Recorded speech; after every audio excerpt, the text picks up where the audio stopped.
आज हम लोग जानते हैं calculation of wave number during electron transition. Electron transition के दौरान वेव नंबर का कैलकुलेशन कैसे किया जाता है, यानी सिंपली हम लोग इसमें रिडरबर्ग जो कांस्टेंट है रिडरबर्ग का उसको देखते हैं। देखिए एनर्जी का फॉर्मूला ये होता है माइनस माइनस क्या इंडिकेट करता है, क्योंकि इलेक्ट्रॉन का एनर्जी इलेक्ट्रॉन नेगेटिव में होता है fourth partition minus 2 pi square M Z square E के electric charge to the power by quadratic K square by N square H square. अगर हम लोग फर्स्ट ऑर्बिट का निकालेंगे तो यहाँ पे केवल 1 हो जाएगा, यहाँ पे केवल 1 हो जाएगा। तो minus 2 pi square M Z square E 4 के स्क्वायर बाई एन 1 का होल स्क्वायर एच स्क्वायर होगा। इतना बात तो मानते हो। और उसी तरह से अगर सेकंड ऑर्बिट का निकाले तो minus 2 pi square M Z square E 4 के स्क्वायर बाई एन 2 का होल स्क्वायर और एच स्क्वायर होगा, यही होगा। तो अगर हम लोग डेल्टा ई यहां से निकालें, क्या डेल्टा ई, तो क्या हो जाएगा E2 माइनस E1। अब इस E2 माइनस E1 में अगर हम लोग ये सारा चीज को कॉमन ले लें, ये इसमें भी है ये सारा चीज तुम्हारा इसमें भी है ना। तो इस सारे चीज को यानी जितना भी कांस्टेंट सब है minus 2 pi square M Z square E 4 के स्क्वायर बाई एच स्क्वायर, इसको अगर कॉमन ले लें 2 pi square M Z square E 4 के स्क्वायर बाई एच स्क्वायर, इसको कांस्टेंट ले लिए और अंडर ब्रैकेट तब क्या बचेगा 1 by N 1 square minus 1 by N 2 square, यही बचेगा। डेल्टा ई को लिख सकते हैं हम लोग H C by lambda, lambda लिख सकते हैं। अब इसमें ये जो एच सी है, ये एच क्या प्लैंक्स कांस्टेंट और सी स्पीड ऑफ लाइट है, तो इस दोनों को अगर हम लोग हटाएं, जैसे ये कांस्टेंट है, तो अगर इसको हम लोग 1 बाई लेमडा लिखे तो कोई गलती नहीं होगा, 1 बाई लेमडा लिखे तो कोई गलती होगा नहीं। और इसमें ये जो है, इसमें जेड स्क्वायर जो है ये क्या है एटॉमिक नंबर, तो जेड स्क्वायर को छोड़ के बाकी जितना भी इसमें हम लोग को दिख रहा है, जेड स्क्वायर को छोड़ के बाकी जितना भी है ई 4 के स्क्वायर एच स्क्वायर, इन सबको मिला के एक कांस्टेंट मान लेते हैं आर। इन सारे को मतलब ये सारे कांस्टेंट ही हैं, e पे पावर 4 के square H square minus 2 pi square M, ये सारे कांस्टेंट हैं। इन सारे कांस्टेंट को एक simple English letter capital R से रिप्रेजेंट करते हैं। तो यहाँ पे क्या बच जाएगा, फिर सारे को आर से डिनोट किए और are Z square 1 by n1 का whole square minus 1 by n2 का होल स्क्वायर। इतना बात समझ में आया। अब ये जो 1 बाई लेमडा होता है ये वेव नंबर के बराबर होता है। ये किसके बराबर होता है, वेव नंबर के, यानी न्यू बार के। तो उसका हो जाएगा are Z square 1 by n1 का whole square minus 1 by n2 का होल स्क्वायर। और यही होता है आपका रिडरबर्ग का फॉर्मूला, जिसमें आर का वैल्यू होता है, यहाँ लिख दिया है, आर का वैल्यू होता है 109678 सेंटीमीटर सेकेंड इनवर्स। इसको अगर मीटर में कन्वर्ट करोगे, सेंटीमीटर इनवर्स केवल सेकेंड में होगा, और इसको मीटर में अगर कन्वर्ट करेंगे तो 1.09 into 10 to the power minus 7 metre inverse. ये आर का वैल्यू हो गया, आर का वैल्यू यही हो गया। यही आर का वैल्यू को यहाँ पे आपको पुट कर देना होगा जब भी क्वेश्चन बनाएंगे। ये आपका हो गया रिडरबर्ग का डेरिवेशन, नोट कर लीजिए। अच्छा, इसमें एक चीज और नोट करने से पहले रुक जाओ, एक चीज और देखो। यहाँ पे तुम एक चीज देखोगे, क्योंकि ये आर भी कांस्टेंट है, ये आर क्या है कांस्टेंट है, तो एक तरह से देखें तो जो लेमडा है वो जेड स्क्वायर के इनवर्सली प्रोपोर्शनल यहाँ से दिख रहा है। ये जो जेड है इसके इनवर्सली प्रोपोर्शनल दिख रहा है क्या, लैम्डा। और ये सिमिलर ट्रांजिशन है, यानी wave number during electron transition, electron का जो ट्रांजिशन हो रहा है ये सिमिलर ट्रांजिशन है। ये कैसा ट्रांजिशन है, सिमिलर।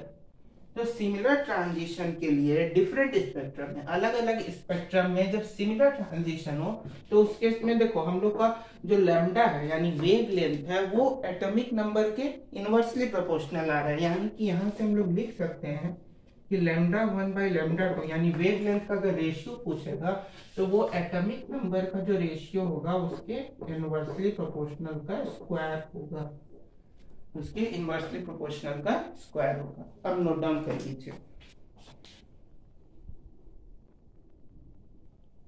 चलिए एक चीज समझते हैं अब यहाँ पे quantum mechanical model of atom. इसमें आपको दो चीज पढ़ना है, एक पढ़ना है डुअल बिहेवियर ऑफ मैटर और एक पढ़ना है हेसेनबर्ग अनसर्टेनिटी प्रिंसिपल। तो डुअल बिहेवियर ऑफ मैटर में ये समझो कि यहाँ पे एक साइंटिस्ट थे डी ब्रॉगली एक साइंटिस्ट थे जो कि 1924 में ये बोलते हैं कि एटम जो होता है ना, इलेक्ट्रॉन जो होता है उसमें खुद का मास भी होता है। यानी इलेक्ट्रॉन जो होता है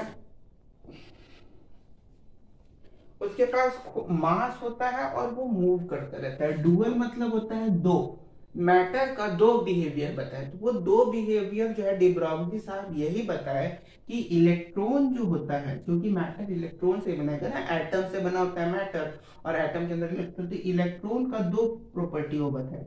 पहला बताया ओन मास और दूसरा बताया वो मूवमेंट। दूसरा क्या बताया वो मूवमेंट।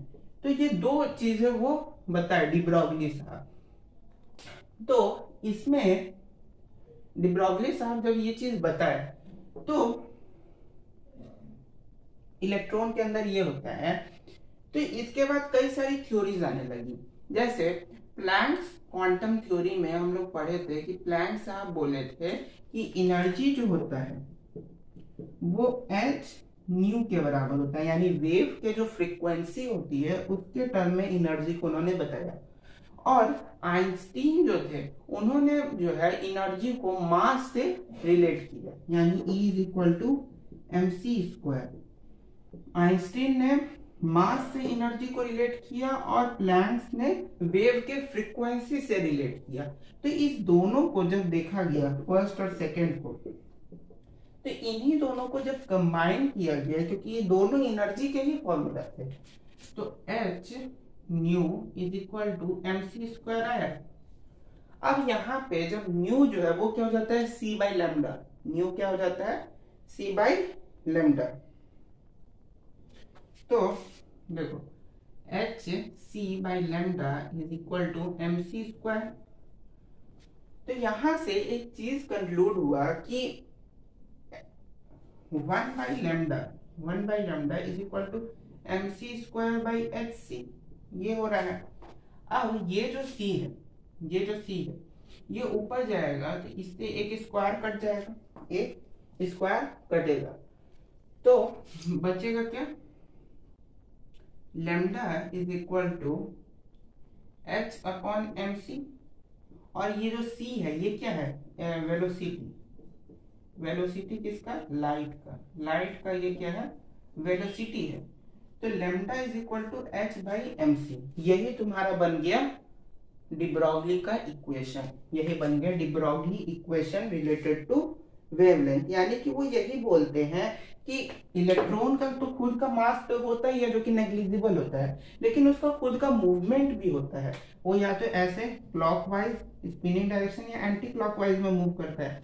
तो वहां से प्लैंक साहब जो थे, प्लैंक्स क्वांटम थ्योरी और आइंस्टीन की थ्योरी पे जब डी ब्रॉगली ने देखा कि प्लैंक साहब बोल रहे हैं कि जो वेव फ्रीक्वेंसी है उसके टर्म में वो एनर्जी को रिलेट कर रहे हैं और आइंस्टीन जो है मास के फॉर्म में जो है एनर्जी को रिलेट कर रहे हैं, तो उन्होंने जब ये दोनों इक्वेशन को कंबाइन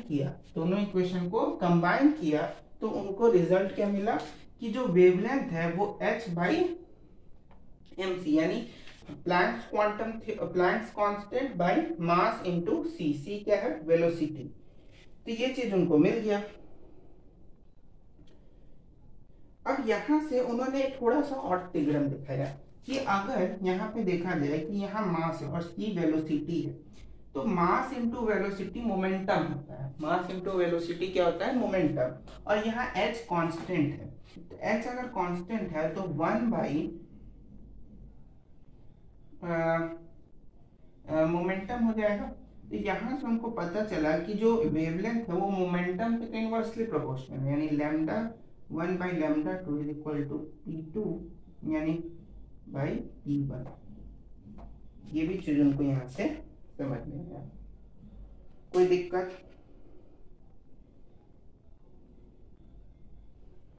नहीं? तो यही था डुअल बिहेवियर ऑफ नेचर, यानी जो बताए आपका डी ब्रॉगली साहब, वो चीज यहाँ पे हमने आपको बता दिया। चलिए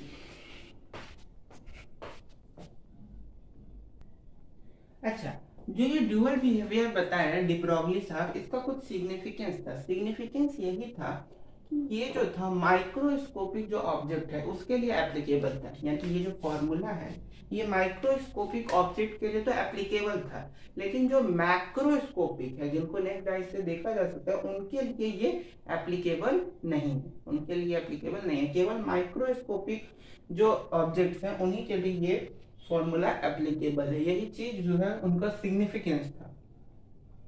अगर इसको हम लोग बोर्स थ्योरी जो था, बोर्स साहब का जो थ्योरी था उससे अगर रिलेट करें तो उससे रिलेट करेंगे तो एक चीज आता है C is equal to N lambda.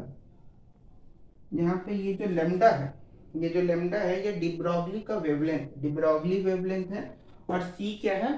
Circumference. Circumference यानी 2πr। 2πr is equal to N lambda. n क्या है? Orbit number. यहाँ n क्या है? Orbit number.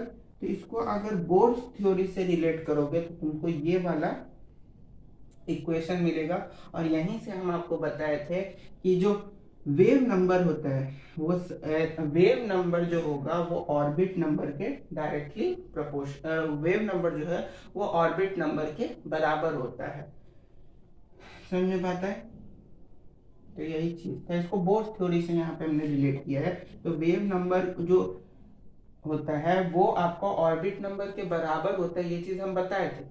और वो चीज कहाँ से आया? तो यहीं से आया, वेव नंबर ऑर्बिट नंबर के बराबर होता है।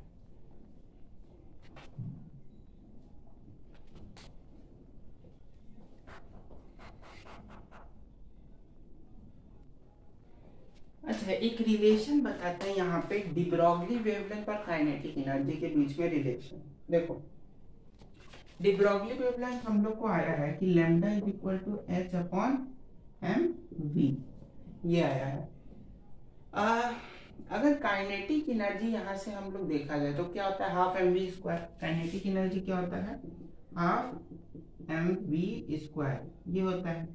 तो इस 2 को इधर भेजो, 2 टाइम्स काइनेटिक एनर्जी बाई मास। इसको अगर हम लोग ब्रैकेट में करें तो ये तुम्हारा v के बराबर आएगा, v के बराबर। इस वैल्यू को यहाँ v की जगह पुट करो, इसको पुट करोगे तो आएगा lambda is equal to h by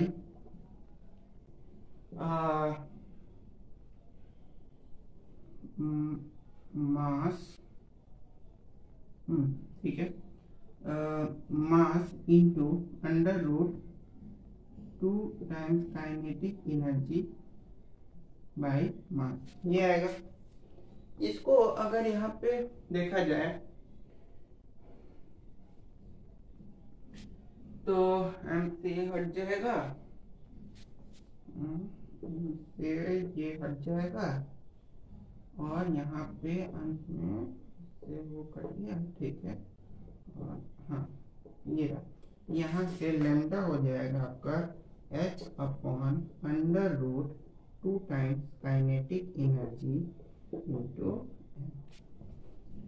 ये है into kinetic energy into m। यही आपका हो गया relation between de Broglie wavelength and kinetic energy. समझने बात है? अच्छा, एक चीज और इसमें, ये इलेक्ट्रॉन के लिए अगर डी ब्रॉगली वेवलेंथ निकालना होगा तो उसके लिए एक अच्छा तरीका बताते हैं। देखो, lambda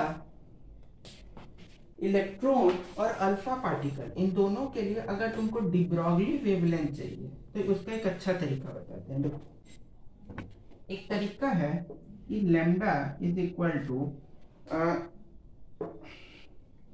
1225 by under root V. V क्या है? वेलोसिटी।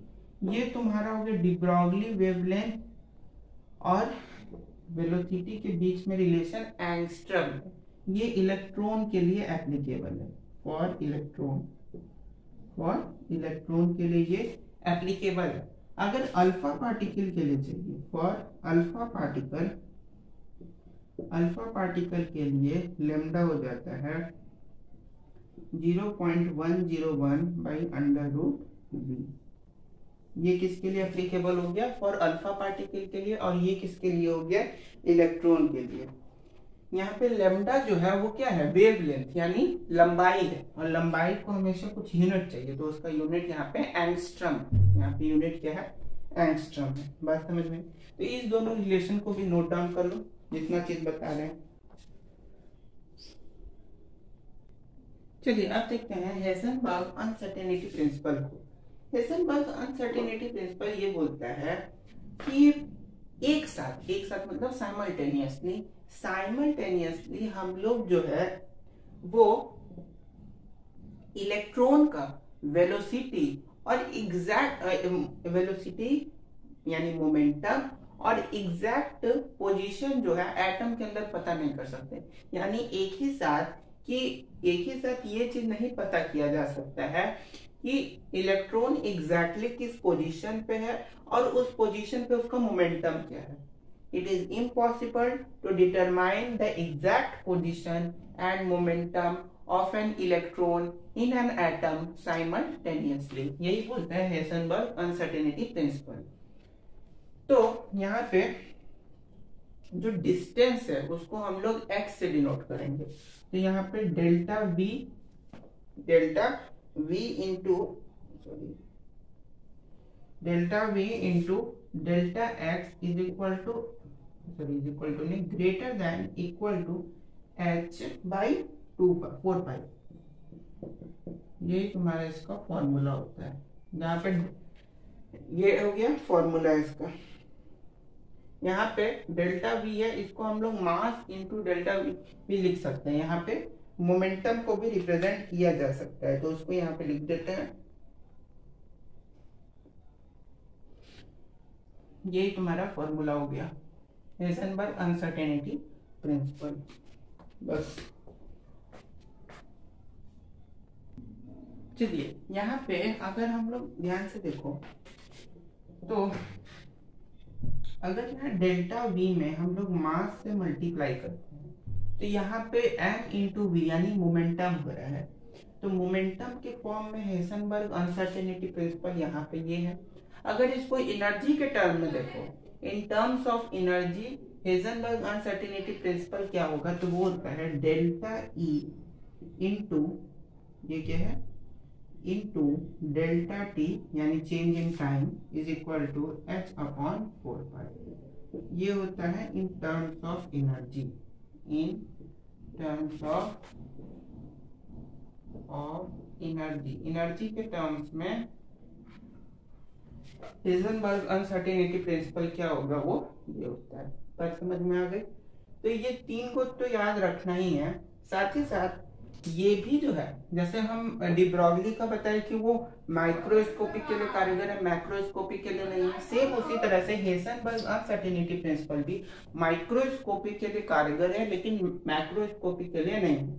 साथ ही साथ जो बॉडी अगर रेस्ट में है, अगर कोई बॉडी रेस्ट में है तो उस पर भी ये एप्लीकेबल नहीं होगा, क्योंकि रेस्ट में अगर रहेगा तो उसका वेलोसिटी 0 हो जाएगा। वेलोसिटी 0 हो गया मतलब कि पूरा टर्म 0 हो जाएगा, तो उसमें भी काम नहीं करेगा। और साथ ही साथ इसमें जो हम बताए कि साइमल्टेनियसली हम लोग पोजीशन और वेलोसिटी मोमेंटम फाइंड नहीं कर सकते हैं। क्यों नहीं कर सकते हैं? क्योंकि इलेक्ट्रॉन जो होता है ना वो वेव नेचर के फॉर्म में होता है। हम लोग पढ़ेंगे जैसे ये एटम है, ये तुम्हारा एटम है। ये क्या है? एटम। यहाँ पे इलेक्ट्रॉन है, तो ये इलेक्ट्रॉन ऐसा नहीं है कि इस ऑर्बिट में बस ऐसे ऐसे घूमता रहता है, ये इस ऑर्बिट में ऐसे,